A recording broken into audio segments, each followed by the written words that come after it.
A cidade atingia quase 1 milhão de habitantes e começava a ganhar status de metrópole. Impulsionada pela aristocracia cafeira e pelos imigrantes, a capital prosperava e se modernizava com a expansão da indústria e a urbanização. A elite paulista era totalmente influenciada por ideais estéticos europeus. Nesse contexto, surgia um movimento artístico que propunha romper com os antigos padrões conservadores. Organizada por artistas como Mário de Andrade e de Cavalcante, a semana aconteceu em 1922 no Teatro Municipal de São Paulo e debateu a importância de mesclar a estética moderna com as raízes da cultura popular brasileira. A muitos quilômetros dali, São Luís seguiu seu cotidiano pacato, quase rural.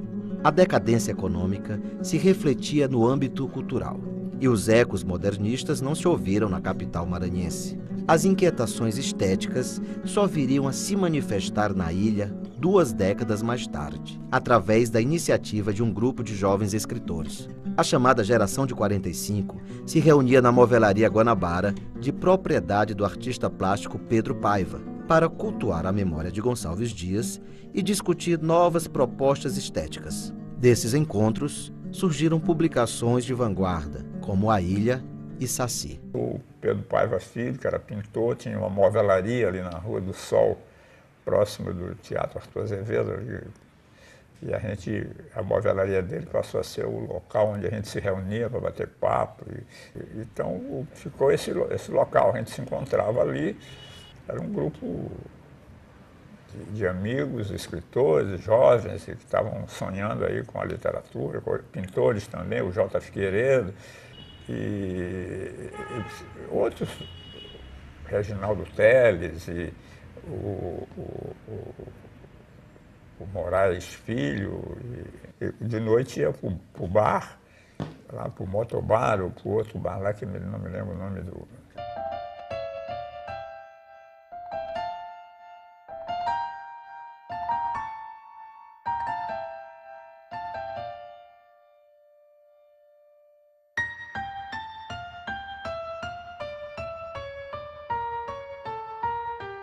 Os objetos têm uma certa serenidade que produz em tempo disponível, na alma, os pânicos da morte.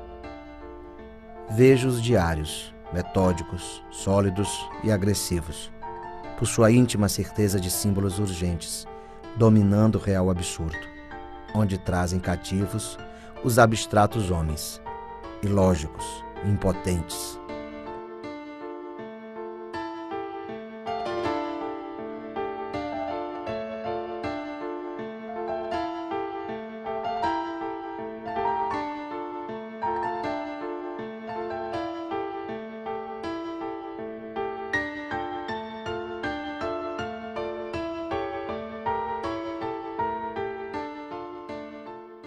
Purné era um poeta talentoso, ele era, da mesma maneira que eu, ele estava ligado à poesia tradicional. Depois ele mudou também e buscou um caminho de uma poesia moderna, com muito humor. E uma das coisas que caracterizava a poesia do Burné era isso, um lirismo por um lado e por outro lado, um senso de humor que tinha na poesia dele e que teve até o final.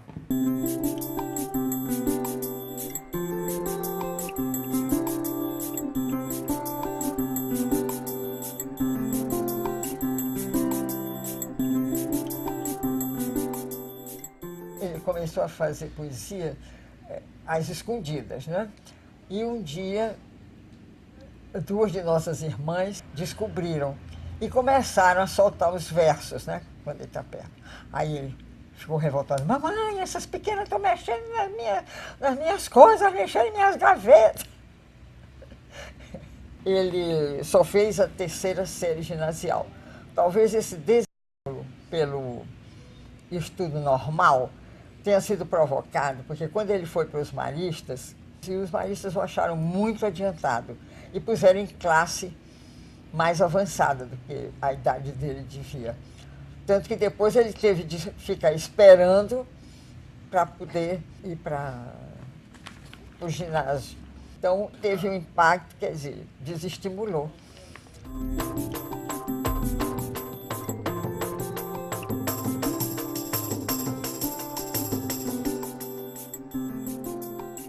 Conheci o Lago Burnet. Nós tínhamos praticamente a mesma idade, né? Ali na Praça João Lisboa, nos bares ali. Eu fui levado lá para a praça, que eu não conhecia, pelo Manuel Sobrinho, que era um poeta da academia, mais velho, bem mais velho que nós. E aí me levou para me apresentar lá ao pessoal, aos escritores, poetas e tal, que circulavam por ali. Então foi quando eu conheci o Burnet e nós nos tornamos muito amigos. De todo o pessoal, o mais próximo de mim sempre foi o Burnet.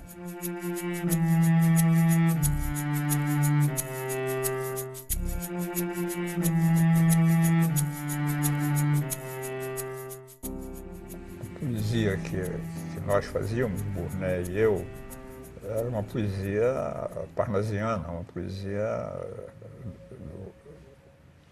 do final do século XIX, quer dizer, era Olavo Bilac, Raimundo Correia, quer dizer, a poesia moderna, Drummond, Murilo Mendes, Manuel Bandeira, ainda não tinha chegado lá. Em seguida, chegou através do Bandeira Tribuzzi, que tinha ido estudar em Coimbra, em Portugal, e depois esteve no Rio, e aí voltou para São Luís. Mas o Tribuzzi se ligou com o Zé Sarney. E eles fizeram uma revista chamada A Ilha, que era uma revista mais chegada à poesia moderna e tal, do que a revista que eu fazia com o Burnet, que nós fizemos juntos, que era, primeiro se chamou Saci e depois mudamos o nome para a revista Afluente. E aí, aos poucos, nós fomos nos familiarizando com a poesia moderna, mas no começo a maioria das pessoas não estava a par disso, não. Ferreira Goulart e Lago Burnet logo abandonaram o verso parnasiano para abraçar outras estéticas literárias. Essa nova proposta poética se refletiu nas obras de estreia dos dois amigos, Um Pouco Acima do Chão e Estrela do Céu Perdido. Quando ele publicou o primeiro livro dele, Um Pouco Acima do Chão, Estrela do Céu Perdido, Praça Gonçalves Dias. Eu estava no bonde, não sei porquê, o bonde estava vazio e ele e o Goulart estavam numa brincadeira de comemoração dos livros que ele tinha lançado. Nós éramos muito próximos, fazíamos as coisas juntos e quando eu pensei em publicar o meu livro, ele falou, também vou publicar o meu e tal. Aí eu consegui dinheiro lá, com a ajuda de minha mãe, com pouco dinheiro que eu tinha juntado lá, trabalhando na Rádio Timbira, lá como locutor, e ele também se virou lá, então nós fizemos junto, porque até o título do livro dele fui eu que dei. Isso foi em 49, se eu não me engano. Lago Burnet é uma figura ímpar. A poesia dele é tão boa ou melhor, em alguns momentos, do que a do Goulart. A poesia dele é de uma plasticidade muito grande. Ele, pessoalmente, era de uma plasticidade muito grande. Perfeito? Além de bonitão, né? Era cara bonitão.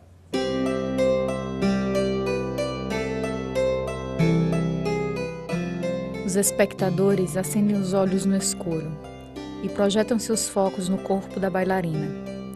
Mas a bailarina se desdobra elástica e reproduz-se no ar, fugindo às lâmpadas.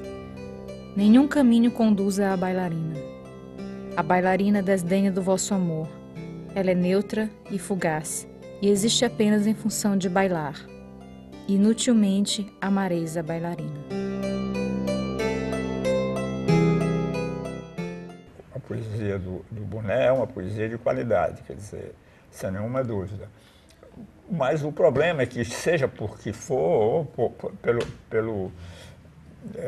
a maneira como ele desenvolveu a atividade dele como poeta, eu tenho a impressão que, numa certa altura, ele não ficou tão ligado à poesia. Eu acho que ele ficou mais ligado ao jornal.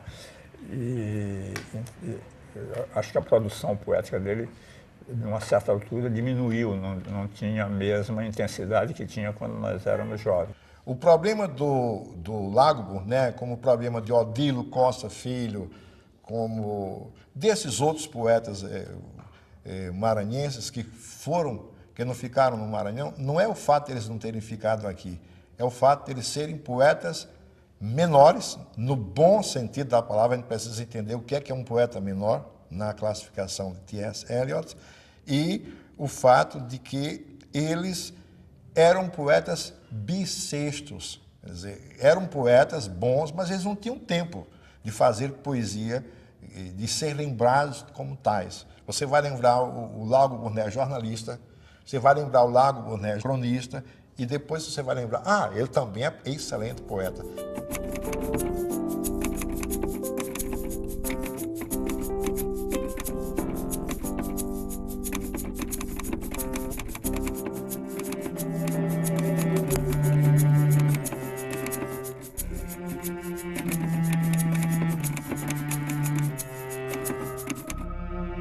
O texto de Burnet, que ele começou a publicar suas coisas, eu não me recordo se antes do Jornal do Dia ele já tinha alguma participação na imprensa, né? Mas que eu conheço realmente foi a participação dele como cronista no Jornal do Dia, que ele tinha uma sessão muito boa, espetacular. E, de repente, Odilo chama ele lá do Rio de Janeiro, né? Para ele ir para lá, ele foi, com o Louzeiro também, né? Foram embora, graças a Deus, né? Se firmaram lá. E quando chegamos aqui, começa a influência dos amigos para ele ficar, isso e aquilo. Foi um pouco difícil no começo, mas quando o Goulart apresentou para o... meu Deus, como é o nome dele? Me esqueci agora. Jânio Freitas, que era do Jornal do Brasil. E ele foi para o Jornal do Brasil, para o Copdesk do Jornal do Brasil. E lá ele se saiu tão bem que imediatamente ele passou a dirigir o Copdesk, secretariar o Copdesk. E aí ele foi lá ficando e teve muitas coisas importantes lá, fez um caderno literário e tudo, depois acabou, e aí ele foi... Eu sei que no último ano que ele trabalhou lá, ele era editorialista do jornal. Os jornais ele trabalhou em quase todos, Correio da Manhã, trabalhou no Globo, trabalhou em quase todos, Diário de Notícias. As pessoas na época que lidavam com o jornal e tal, tinham conhecimento do trabalho do Burnet, e ele teve o prestígio como jornalista porque ele tinha muita qualidade, sem nenhuma dúvida.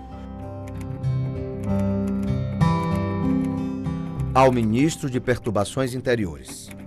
A título de estímulo às vocações artísticas da pátria amada, institua um prêmio ao autor que mais se aproxime da cor real dos olhos de Mariana, em teoria ou na prática. Para isso, disponha de todas as tintas de nossas alvoradas e dos tons crepusculares das mais belas tardes brasileiras. Por fim, não sendo possível conseguir uma definição pelos meios pacíficos, recorra aos nossos dispositivos militares e reúna o Conselho de Segurança Nacional, já que a indecisão da cor dos olhos de Mariana nos deixa a todos inseguros. Os resultados da pesquisa serão enviados ao chefe da casa particular, através do assessor para assuntos sentimentais, e serão considerados serviços relevantes à causa da poesia.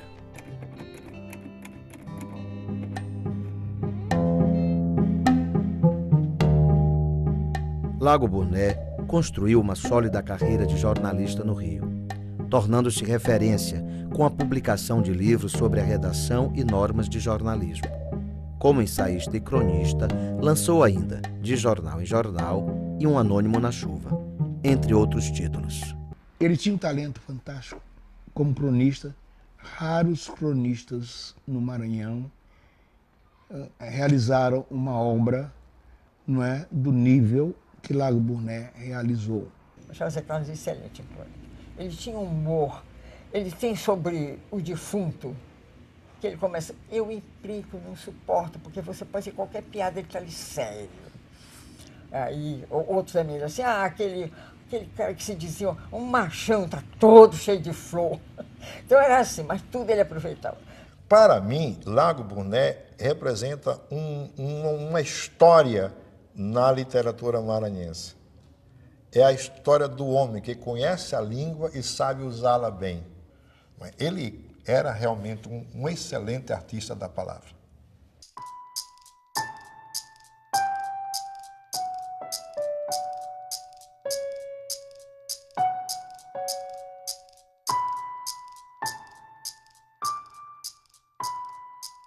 Ele desenhava, fazia desenho de humor também, ele fazia as charges. Ele tinha muitos talentos. O Burné era uma pessoa talentosa, sem nenhuma dúvida.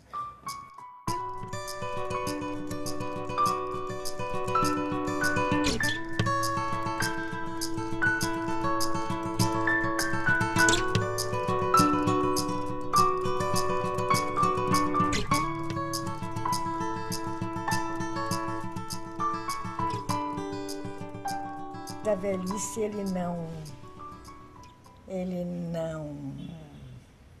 não encarava com muita, assim, como é que se diz? Eu nem sei como dizer, com muita naturalidade, não. A velhice foi uma carga pesada. Aí me dedicou a foto assim. Por mais que você não creia, senhora Dona Zezé, esta velhice tão feia é mesmo Lago Burné. Sei que a gente se encontrou já no final, quando ele já estava aposentado, a gente se encontrou algumas vezes e eu tenho até uma carta dele dessa época. Eu mandei um livro meu para ele escreveu uma carta muito generosa, nós éramos muito amigos.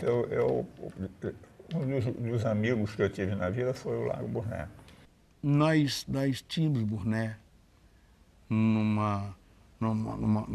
patamar, ele num patamar mais elevado do que o nosso, né?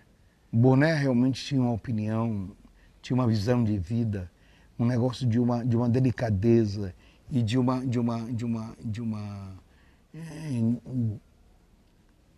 respeito à vida humana que não era fácil nas pessoas humanas na época. Burné é um poeta admirável, doce, visualista do imponderável. Perfeito? Ele conseguia trazer o imponderável para a sua presença com uma alegria poética muito forte. Era um homem imperfeito, né? Mas muito sensível, muito querido, muito amado. Ele foi muito amado. Talvez não tenha sabido o quanto foi amado. Só deixou saudade.